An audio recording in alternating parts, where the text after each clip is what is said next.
Is it? Yes. Oh, I didn't expect you to. So we thought, are you coming there? Yes. Thank you. Nice having you in. Well, it's very nice, and the weather, I must I think it will not be right to,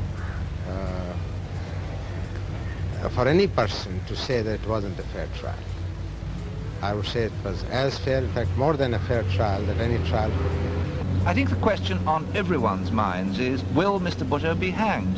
All I will stress on this, that justice must be done.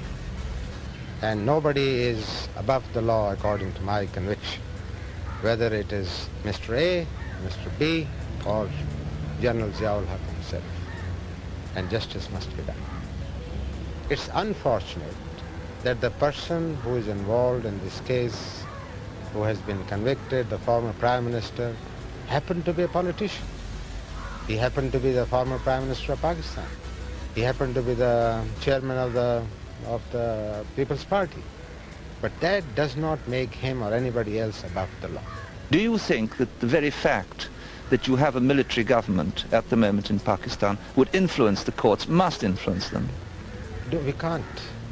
As I said before you, that although this is supposed to be a military government, but we have not abrogated the Constitution. The Constitution is still in, technically speaking, held in abeyance, but we are following it to assume that just because there happened to be a martial law, the military government can or will influence the court is totally wrong.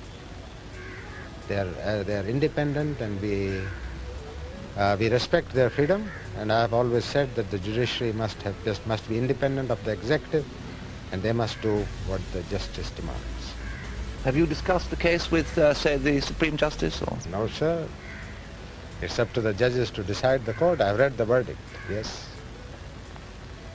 But you've not in any way advised, counseled, discussed? It's not done. If it can be done in England, well, I don't know. It's certainly not done here. Are you still holding to your idea of having free elections eventually? Sandy, we are committed. We are totally committed to revive the democratic procedures in this country. And the first basic step is the elections.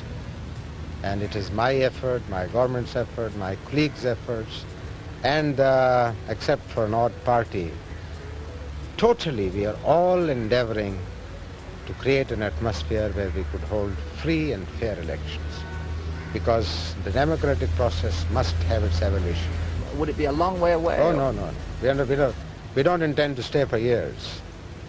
Months rather than years? Yes, it certainly is months.